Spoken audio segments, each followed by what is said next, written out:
ايه اغلى حاجة اشتريتيها للساحل؟ سمر دريس ب 9K. جابت لسمر دريس ب 9K. سمر صاحبتها بنت اصيله بتفتكر صحابها في المواقف الحلوه دي. سويم سوت ب 5K. سمسم سود ب 5K. سويم سوت ب 5K. اعتقد سمسم ده صاحبها. جابت لسمسم سود ب 5K. يعني واحده جابت دريس وواحده جابت سود. وخليكم انتوا كده قاعدين مكانكم رقعوا بالسود كده. ادي دقني لو حد سمعكم. هات ب 1.5K. جابت هات ب 1.5K. شباب بتشتري بالفولورز. يقعدوا يجمعوا فولورز على السوشيال ميديا طول السنه ويروحوا بقى يبدلوهم من الساحل بقى في الصيف ان شاء الله. شوف بقى انت معاك كام كي ويجيبوا لك ايه. وانا بيكيني ب $300. بيكيني بي ايه يا قلبي؟ بيكيني ب 300. بيكيني بيطير. بيكيني ب 300. بيطير ازاي يا روحي؟ وانا بيكيني ب $300. انا مش هدقق معاكي في السعر. كون ان هو بيكيني بيطير اصلا ده في حد ذاته يدفع فيه. انت الوحيده اللي اقنعتيني اصلا. بيكيني ب 300. بس حلو ده والله. مفيش منه سليبات رجالي ده. نجيب لنا سليب منه ولا حاجه يطيرنا. كاب من ليفاين لوريس. جابت كاب وخدت عليه قرص هديه من الفرن تقريبا. غلبانه بنت غلبانه. اشتريت مايو ب 8000. كدابه واسمك عفاف. كان مايو ب7.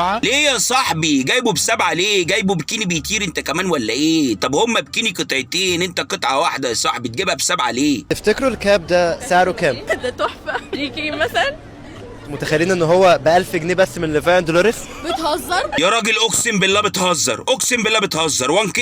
طبعا دلوقتي ب1000 جنيه. طب بقول لك ايه، انا في جيبي دلوقتي نص كي تقريبا معايا مفتاح الانكي. تاخدهم وتجيبوا طب تدي للكاب ده سعر كام؟ يعني مثلا 10K. 10K؟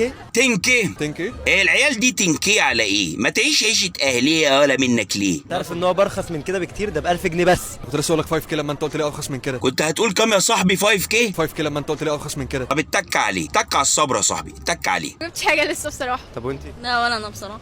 طب وانتي؟ ولا انا ولا. لا دي سماح واخواتها تقريبا. كانت معديه قالت اخد الجمعيه عشان المشوار ما يبقاش اتضرب على الفاضي. معاكي 40 وهياند. استون مارتن. معاكي عربيه ايه؟ استون مارتن. ارزع واركن. نفس الفئه تقريبا بس ما فيهاش نفس الكماليات يعني. معاكم 40 وهي.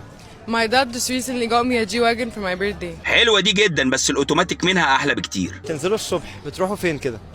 I usually go out with my friends on my yacht that my daddy bought for me. اعملي التكييف على 22 وديني فولتارين والبسي بنطلون وانت نايمه هتصحي زي الفل. لما بتصحوا الصبح في الساحل كده بتعملوا ايه؟ بنروح يقعد على اليخت بتاع بابي. يا اختي عليكم وعلى حلاوتكم. تحبوا تفطروا فين؟